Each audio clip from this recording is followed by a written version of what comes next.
Baik, selanjutnya kita masuk ke topik servlet ya. Pada bagian ini kita akan coba menjelaskan dasar-dasar mengenai servlet ya. Kemudian nanti selanjutnya kita masuk ke servlet yang tingkat lanjut. Nah, yang pertama, apa sebenarnya servlet itu ya? Nah, servlet ini adalah Java program ya, seperti halnya Java program lainnya ya. Dieksekusi di sisi server ya, kemudian digunakan untuk menciptakan web yang dinamis ya. Jadi servlet adalah Java program untuk membuat web, itu kata kuncinya. Nah, kemudian mekanisme cara kerjanya ini menggunakan paradigma request response ya, artinya servlet tidak dapat berjalan atau tidak melakukan suatu tindakan atau proses kalau dia tidak menerima request dari browser atau dari user atau dari klien ya. Jadi setelah dia menerima request, dia akan melakukan proses, kemudian dia akan mengirimkan respon atau hasilnya ke klien. Nah, itu adalah bentuk atau teknologi servlet. Selanjutnya, kalau kita bandingkan servlet dengan teknologi CGI, ya, CGI ini adalah teknologi pengembangan web sebelum servlet ya. Dulu-dulu banyak aplikasi web dikembangkan dengan teknologi ini. Ya, biasa ditulis dengan bahasa pemrograman Perl atau C, ya. Nah, servlet ini ternyata lebih scalable karena menggunakan multi-thread. Ya, scalable ini artinya dapat digunakan untuk aplikasi berskala besar, berskala enterprise. Ya. Kemudian karena dia menggunakan multi-thread, servlet tidak akan menciptakan proses baru. Ya, setiap menangani request yang dia terima. Ya, ada request masuk, ya, servlet langsung membuat thread baru tanpa harus menciptakan proses atau objek baru. Ya. Kemudian servlet ini diinisialisasi sekali ya, dan kemudian persis di dalam memori server atau diam di dalam memori server objeknya ya, dan siap melayani request-request selanjutnya. Ya, jadi sebuah servlet ya, sebuah servlet objek servlet itu saat kita inisialisasi itu hanya terjadi sekali ya, diinisialisasi sekali oleh kontainer ya. Kemudian dia diam di dalam memori server ya, dan siap menerima request yang datang berikutnya. Nah, dampaknya apa? Dampaknya adalah servlet ini relatif lebih cepat ya, karena setiap kali ada request dia tidak akan menciptakan objek yang baru lagi ya, berbeda dengan CGI. Mungkin lebih jelasnya kita lihat di dalam gambar berikut ini. Nah, perhatikan di bagian atas ini adalah bentuk CGI, kemudian di bagian bawah adalah bentuk servlet. Perhatikan kalau dalam bentuk CGI ya, misalnya ada request CGI 1, kemudian request CGI 2, kemudian request CGI 1 lagi. Artinya request yang pertama itu mengakses CGI yang pertama, kemudian request yang kedua mengakses CGI 2, kemudian request yang ketiga masih mengakses CGI 1 lagi. Nah, oleh CGI, teknologi CGI ya, setiap request itu akan ditangani oleh objek-objek yang berbeda seperti ini ya. Begitu dia terima request ke CGI 1, request yang pertama, dia akan membuat objek atau child untuk menangani request yang pertama. Demikian yang kedua. Nah, yang ketiga ini padahal dia mengakses CGI yang pertama ya, sama mengakses CGI 1. Tetapi oleh teknologi CGI itu tetap akan diciptakan objek yang berbeda. Ya, jadi kalau ada 10 request yang mengakses CGI 1, maka akan diciptakan 10 objek CGI 1 ya. Bayangkan berarti akan ada beberapa objek yang duplikasi ya, akan ada banyak objek yang sama ya, tetapi menangani request yang berbeda-beda. Nah, ini berbeda sekali dengan servlet ya. Servlet melalui JVM-nya ya, melalui JVM-nya setelah diinisialisasi, servlet itu akan diam di dalam kontainer atau di dalam memori ya. Sehingga begitu ada request ya ke servlet 1 melalui JVM, dia akan cek apakah sudah ada servlet 1 tercipta objeknya, sudah diinisialisasi atau belum. Kalau belum ya dibuat. Kalau sudah ya udah, dia tinggal dieksekusi servlet satunya. Nah, demikian juga request ke servlet 2, dia cek dulu ada nggak di dalam memori, di dalam JVM-nya servlet 2. Jika sudah ada, langsung dieksekusi. Jika belum ya diciptakan dulu. Nah, ini terbukti misalnya ada request ke servlet 1 lagi ya, request yang ketiga. Ya, dia request ternyata sudah ada ya. Nah, oleh teknologi Java atau teknologi servlet ya, karena dia multi-thread, ini tidak diciptakan lagi objek servlet 1 ya, walaupun requestnya berbeda ya. Dia hanya ditangani dalam thread yang berbeda walaupun menggunakan objek yang sama, ya. Nah, tentunya ini terlihat jelas bahwa dengan teknologi servlet ya lebih hemat, ya, lebih hemat tentunya, lebih hemat, dan tentunya akan relatif lebih cepat dibanding dengan teknologi CGI. Selanjutnya, ya, kenapa kita memilih servlet, ya? Nah, yang pertama ya tentunya kalau kita lihat dari perbandingan tadi ya, servlet ini alternatif, ya, alternatif dari CGI. Kita dapat menggunakan CGI.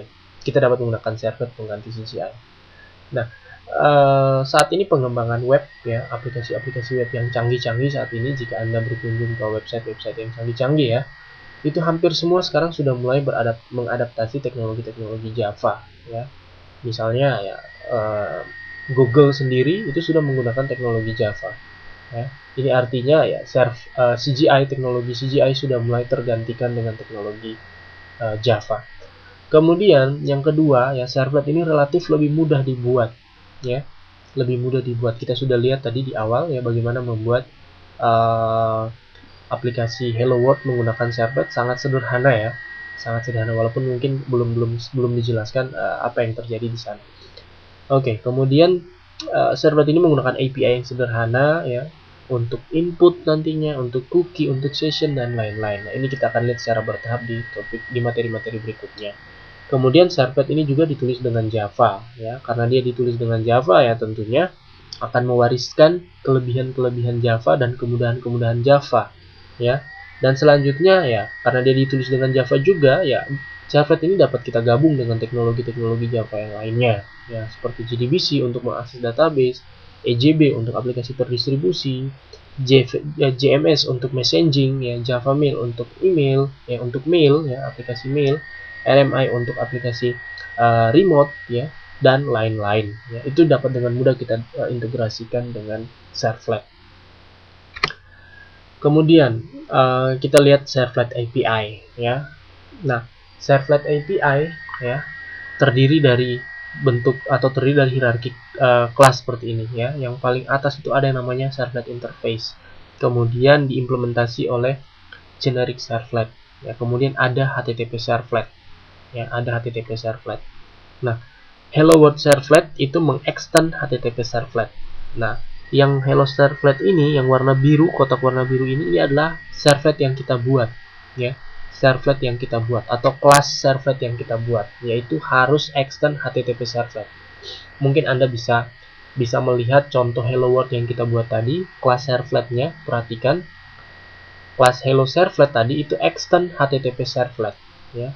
Artinya apa? Artinya di sini menunjukkan bahwa kalau kita ingin membuat sebuah servlet, ya, kelas yang dikatakan servlet itu adalah kelas yang mengextend HTTP servlet. Oke, kan kita mungkin Anda sudah mengenal Java selama ini, membuat kelas, ya, membuat kelas biasa seperti pada aplikasi Java pada umumnya. Tapi itu adalah kelas biasa, bukan disebut kelas servlet, ya, karena tentunya tidak mengextend HTTP servlet. Nah, kalau misalnya kelas itu mengextend HTTP servlet, itu sudah pasti adalah servlet, ya. Kelas itu adalah servlet. Nah, tentunya karakteristiknya mengikuti dengan karakteristik dari servlet. Oke, jadi kita nggak usah mengambil pusing dengan servlet interface, generic servlet, atau HTTP servlet, ya. Yang jelas, setiap kali kita ingin membuat servlet, ya, kita akan mengextend HTTP servlet. Itu saja. Kemudian di awal saya menyebutkan bahwa ada life cycle-nya, ya. Jadi servlet itu dia diinisialisasi, kemudian dia hidup di dalam memori, kemudian tentunya setelah dia hidup dalam memori, ya, diam di sana dan menunggu request dari klien, kemudian dia lakukan proses, dan tentunya ada di saat servlet itu hilang dari memori. Nah, siklus inilah yang disebut life cycle dari servlet. Oke, nah pertama kali ya saat kita membuat servlet, ya, servlet itu kita deploy, kita tempatkan di dalam web container, dalam hal ini Tomcat, ya, seperti Hello servlet kita tadi, kita deploy ke Tomcat. Oke, nah saat kita deploy ke Tomcat, ya, di sana akan dilakukan inisialisasi untuk pertama kali terhadap servlet kita, ya, diinisialisasi pertama kali. Ya. Saat melakukan inisialisasi ini, ya, kontainer akan mengecek, Oke, apa yang dibutuhkan oleh servlet ini untuk bisa tercipta objeknya. Oke, misalnya dia butuh mengakses file dan lain-lain ya. Kalau misalnya tidak terjadi hal itu ya nggak masalah ya. Jadi yang jelas lakukan inisialisasi kemudian diam dalam memori. Oke. Nah, kemudian setelah dia diam di dalam memori ya, si servlet ini sudah siap menerima request ya melalui service. Oke, melalui service. Nah, di dalam service ini ada dua method yang sering akan dieksekusi, yaitu doGet dan doPost ya. doGet dan doPost. doGet dan doPost ini adalah method yang akan sering kita implementasikan ya, karena melalui dua method inilah kita melakukan manipulasi terhadap request dari user. Oke, request dari user. Nah, ciri-ciri dari doGet ini mungkin Anda kalau sudah pengalaman di dalam pengembangan aplikasi web ya, doGet ini ciri-cirinya adalah URL-nya panjang ya, URL-nya panjang. Di dalam browser itu URL-nya panjang atau address-nya itu panjang. Kemudian doPost ini biasanya dalam bentuk form ya, form isian itu ya di dalam aplikasi web. Saat kita menekan tombol submit itu akan dikirim dalam bentuk doPost ya. Oke, ini nantilah kita lihat dalam contoh ya biar lebih jelas. Oke, nah jadi setelah di init servlet diam di dalam memori dan siap menerima request ya. Requestnya ini akan dia terima melalui service, entah itu doPost atau doGet. Nah, kemudian ada destroy ya. Kapan servlet di destroy? Itu saat kita shutdown kontainernya, misalnya kita shutdown Tomcat-nya, atau kita undeploy ya, saat kita undeploy ya servlet akan di destroy dari memori server ya, tidak tersimpan lagi di dalam memori server. Nah, sehingga kalau kita ingin butuhkan lagi ya dia harus dilakukan inisialisasi lagi dari awal. Nah, jadi ini adalah siklusnya. Nah, ini mekanisme request dan respon ya, seperti yang sudah dijelaskan di awal tadi ya. Jadi begitu ada request ya, itu akan diterima oleh servlet melakukan proses, kemudian dia akan memberikan respon ya, dan dikirimkan kembali lagi ke browser. Masih ingat ya di awal tadi ada yang istilahnya HTTP servlet request dan HTTP servlet respon ya. HTTP servlet request itu untuk menangani request dan HTTP servlet respon itu untuk menangani respon atau output dari servlet yang dikirimkan ke browser. Nah, apa sebenarnya yang dikerjakan oleh servlet ya? Yang pertama, servlet ini berfungsi untuk menerima request dari klien ya. Paling umum itu ya HTTP request ya. Kemudian dengan servlet kita dapat mengambil informasi-informasi dari request tersebut ya. Misalnya kalau user mengirimkan data dari form isian dari browser ya, kita bisa mengambil informasi tadi ya. Misalnya form registrasi ya. Biasanya kalau di website itu kan ada form registrasi kan. Kita input biodata kita, kemudian kita tekan tombol submit misalnya. Nah, isian dari form tadi ya, form registrasi itu bisa kita ambil di dalam servlet. Oke. Kemudian melalui servlet juga kita bisa menciptakan konten ya untuk dikirimkan ke klien ya, ke browser, atau melakukan bisnis logic seperti mengakses database atau memanggil EJB atau mengakses teknologi-teknologi Java yang lainnya ya. Kita dapat lakukan semuanya itu di dalam servlet. Kemudian servlet juga digunakan untuk menciptakan dan mengirimkan respon atau hasil ya ke klien, ke browser. Atau dapat juga servlet digunakan untuk meng-forward request yang dia terima ke servlet lainnya atau ke halaman JSP. Ya, jadi waktu dia ada request, servlet A menerima ya. Kemudian servlet A ini bisa melanjutkan ke servlet B atau ke halaman JSP. Ya, jadi bisa melakukan respon langsung atau melanjutkan ke servlet lainnya. Kemudian apa itu request dan respon? Ini sudah sering saya jelaskan ya. Request itu ya informasi yang dikirimkan dari klien atau dari browser ke server. Nah, sebaliknya respon adalah dari klien ke server. Nah, contohnya ya teks ya, HTML atau gambar ya, plain text dan lain-lain ya. Kemudian termasuk HTTP header, cookie, session dan lain-lain itu melalui respon ya. Request itu yang dikirim dari klien atau dari browser, kemudian diterima di server ya. Kemudian apa yang ingin dikirimkan ke klien atau yang ingin ditampilkan di browser ya dari server itu ditangani melalui respon. Itu yang disebut respon maksud saya. Nah, ini yang namanya doGet dan doPost method ya. Saat ada request dari klien ya, saat ada request dari klien atau dari browser ya, itu akan diterima oleh service ya. Method service di dalam servlet HTTP servlet ya. Nah, HTTP servlet ini akan mengecek ya, apakah yang dia terima itu adalah get atau post. Kalau get, maka yang akan dieksekusi adalah doGet. Dan kalau post, maka yang akan dieksekusi adalah doPost. Nah, dengan demikian, maka program kita nantinya, atau kode program kita nantinya itu hanya akan berada di doGet atau di doPost. Misalnya untuk membaca data, misalnya kita buat kode programnya di doPost. Untuk menghapus data, kita buat di doPost. Dan misalnya juga di doGet. Ya. Di bagian dua ini aja yang akan sering kita utak-atik. Ya. Nah, itu kita implementasikan di dalam servlet yang kita buat ya, extend HTTP servlet. Oke, nanti kita lihat di contoh. Nah, ini tadi adalah web XML ya, saya sudah jelaskan tadi apa fungsi dari file ini. Kemudian sekarang kita akan coba contoh lainnya ya, supaya kita bisa lebih jelas lagi mengenai mekanisme kerja dari servlet.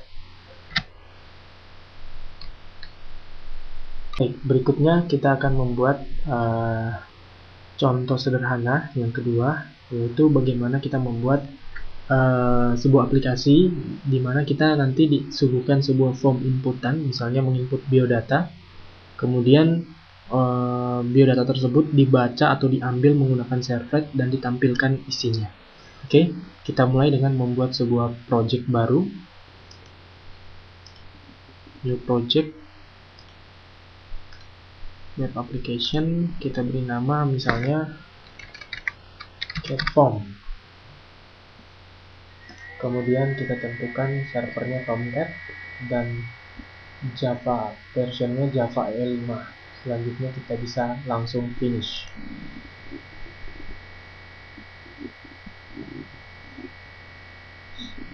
Oke, kemudian admin akan membuatkan project baru buat kita yang bernama getForm.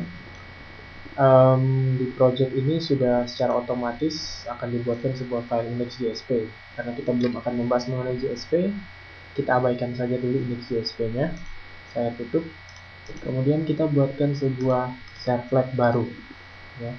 New servlet, kita beri nama form servlet.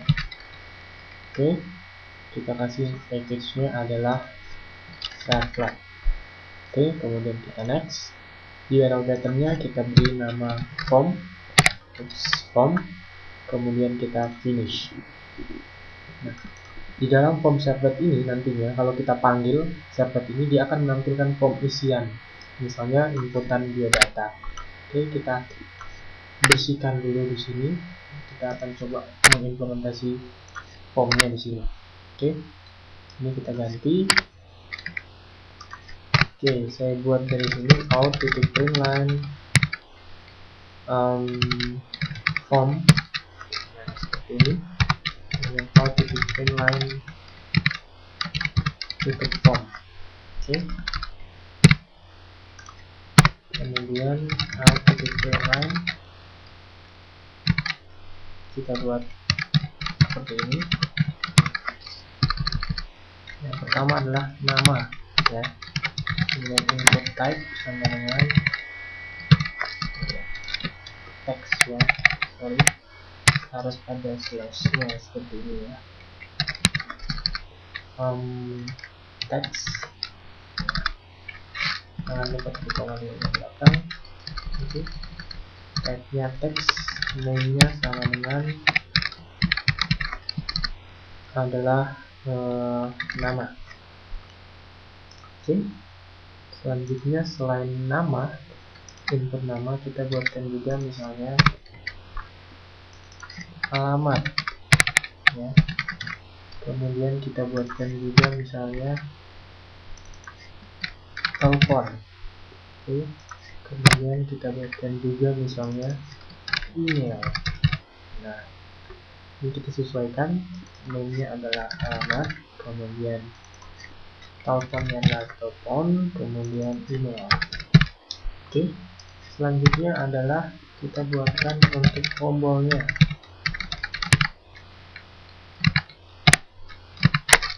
Kita buatkan tombolnya seperti ini. Oke. Input type-nya adalah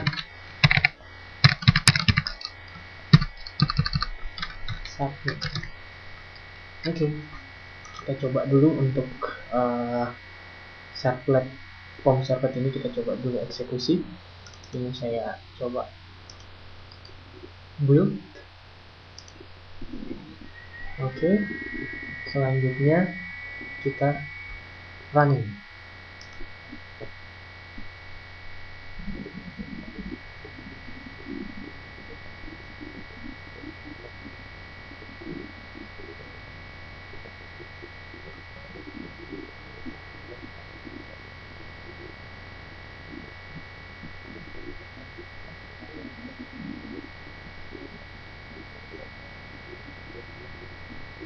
Oke. Untuk hasilnya ya, ini karena yang dieksekusi adalah index.jsp nya, jadi yang akan dijalankan pertama adalah tentu index.jsp, sedangkan servlet kita, form servlet, harus kita panggil dari URL ini, tapi kita beri nama form ya. Oke, saya tulis form, kemudian saya enter. Nah, kurang lebih hasilnya seperti ini ya. Jadi kita menginputkan nama di sini, alamat, telepon, email, kemudian kita tekan tombol submit, nanti apa yang kita input di sini akan tercetak ya. Itu adalah skenario nya. Oke, sekarang kita lanjut untuk membaca ya. Jadi waktu kita tekan tombol submit, ada servlet lain lagi yang akan membaca inputan ini kemudian mencetaknya. Oke, kita tutup, kemudian Tomcat-nya saya shutdown, kemudian kita buat lagi sebuah servlet namanya read servlet. Oke, kita next, kemudian kita beri nama misalnya read atau terserah Anda.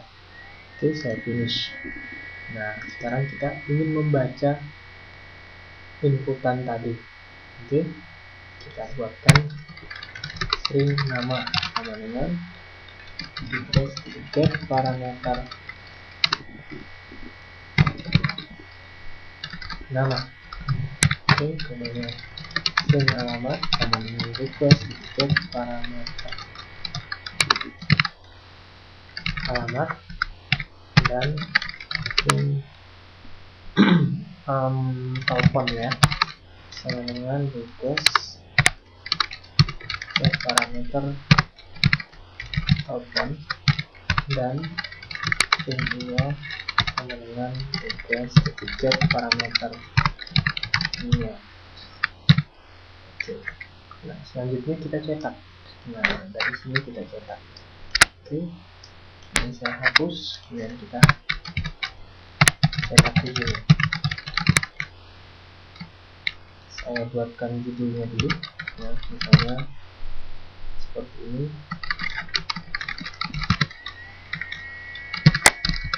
Oke, kemudian kita cetak.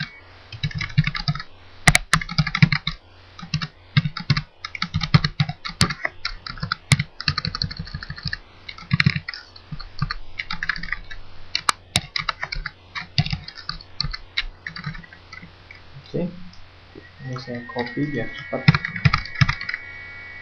Nama, alamat, kemudian telepon, dan email. Oke, ini saya ganti alamat, kemudian saya ganti telepon dan email. Oke, nah, read servlet ini akan berfungsi membaca inputan dari user, dari browser, kemudian dia akan mencetaknya ke browser ya. Bagian ini, bagian yang saya blok ini adalah membaca ya, membaca inputannya, dan bagian ini adalah menuliskannya kembali ke browser. Nah, sekarang bagaimana caranya supaya servlet ini dipanggil ya. Nah, kita lakukan dari sini.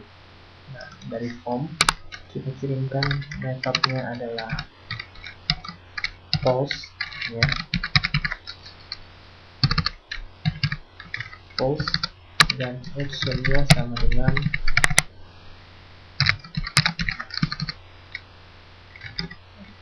read sesuai dengan nama servlet read servlet tadi. Oke, nah sekarang kita coba lagi, build lagi, kemudian kita run.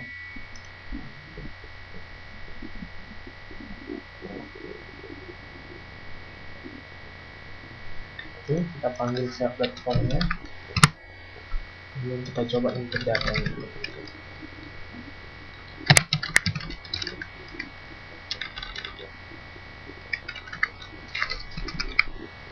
Kemudian kita coba tekan tombol submit query. Iya. Nah, hasilnya kurang lebih seperti ini. Perhatikan di sini yang dieksekusi adalah read. Oke. Nah, sekarang penjelasannya. Oke, ini saya tutup ya. Selanjutnya contohnya saya shutdown. Kemudian kita lihat penjelasannya satu persatu. Oke, yang pertama adalah form servlet. Ya, form servlet ini berfungsi untuk menampilkan data, ya, menampilkan form, maksud saya menampilkan form. Perhatikan di sini di konsep lifecycle servlet dikatakan bahwa ada metode do post dan do get, benar ya, do post dan do get. Tapi di sini kenapa ada proses request? Nah, sekarang kita perhatikan HTTP servlet methodenya ini kita expand, kemudian kita cari do get dan do post. Nah, perhatikan do get dan do post, ya, do get dan do post kedua-duanya mengakses atau memanggil proses request. Perhatikan proses request, betul ya. Nah, dengan bentuk seperti ini artinya apapun yang kita eksekusi, entah do get atau do post, pasti akan mengeksekusi proses request. Nah, ini sebenarnya mekanisme yang diciptakan oleh NetBeans ya, untuk memudahkan kita supaya kita nggak bingung apakah do post atau do get ya, karena kedua-duanya pasti akan mengeksekusi proses request. Oke, jadi walaupun nanti masuk lewat do get, tetap akan mengeksekusi proses request. Kalaupun dia masuk dari do post, tetap akan mengeksekusi proses request. Nah, sehingga kita tidak peduli lagi apakah dia do post atau do get, yang kita pedulikan hanya proses request. Atau dengan kata lain, di dalam NetBeans ya, kalau kita membuat servlet, kita hanya akan melakukan kode program atau membuat kode program di dalam fungsi proses request ini. Ya, sebagai contoh di servlet form servlet, kita membuat form, ya, form isian di sini. Oke, form isian di sini. Kemudian ada read servlet. Nah, read servlet ini dieksekusi saat kita menekan tombol submit tadi, ya, dari form servlet. Saat kita menekan tombol submit juga sama, ya. Dalam lifecycle servlet akan ditentukan apakah do get atau do post. Nah, karena do get dan do post itu sama-sama akan mengakses proses request, ya, sehingga kita nggak peduli lagi, ya, apakah akan lewat do get atau do post. Tetap akan dieksekusi adalah proses request. Nah, di dalam proses request, kode program yang kita buat adalah yang pertama mengambil inputan, ya, request get parameter itu mengambil inputan, ya, nama, alamat, telepon, dan email. Ini sangat case sensitif sesuai dengan nama yang kita berikan di dalam form servlet, yaitu di sini name, nama, name, alamat, name, telepon, name, email. Ini harus sesuai dengan yang ada di dalam read servlet. Oke. Nah, ini adalah membaca dari inputan form, kemudian di sini dia cetak. Ya. Setelah dia baca, dia simpan ke nama, dia baca alamat, dia simpan ke alamat, demikian juga untuk telepon dan email.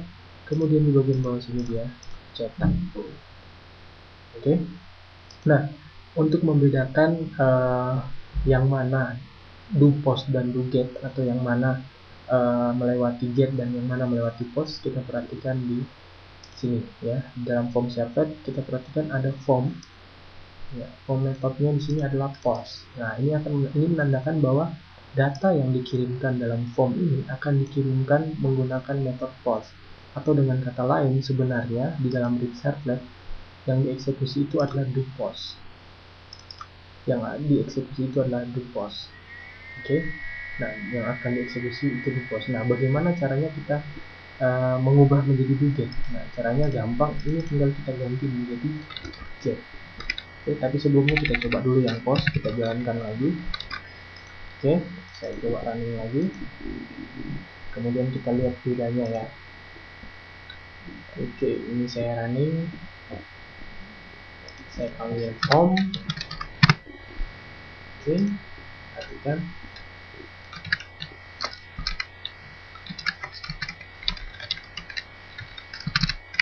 Oke, kemudian saya submit.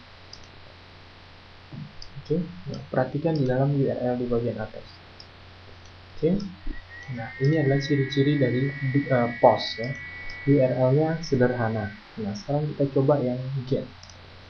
Saya shutdown lagi Tomcat-nya, kemudian saya ganti form methodnya menjadi get. Nah, selanjutnya kita coba clean, kemudian kita find. Oke, saya klik home. Nah, sekarang saya input lagi data yang sama. Oke, sekarang kita submit query. Nah, hasilnya sama, perhatikan, tapi lihat di URL yang tercipta. Ya, URL-nya akan panjang. Nah, kalau kita perhatikan di sini, ternyata kalau kita menggunakan get, ya, data yang dikirimkan itu kelihatan di sini. Ya. Nama sama dengan Hendro, alamat sama dengan Indonesia, telepon sama dengan yang ini, kemudian email sama dengan yang ini. Nah, kesimpulannya apa? Kesimpulannya ternyata kalau di post itu datanya tidak kelihatan di URL, sedangkan di get kelihatan di URL. Nah, kita bisa manfaatkan ini, ya. Jadi kalau misalnya data yang ingin dikirimkan itu tidak bersifat krusial atau penting, rahasia, sebaiknya jangan menggunakan do get atau get, ya. Gunakanlah post, misalnya form untuk login, ya, dimana kita menginputkan username dan password, atau form-form untuk pendaftaran atau registrasi. Nah, sedangkan get ini kebanyakan hanya digunakan untuk penggunaan email saja, sehingga tidak terlalu penggunaan link, maksud saya hanya penggunaan link aja, sehingga tidak terlalu penting parameter yang akan dipassing. Oke, nah itu adalah perbedaan yang paling mencolok, atau perbedaan yang sangat kelihatan di dalam do post atau do get.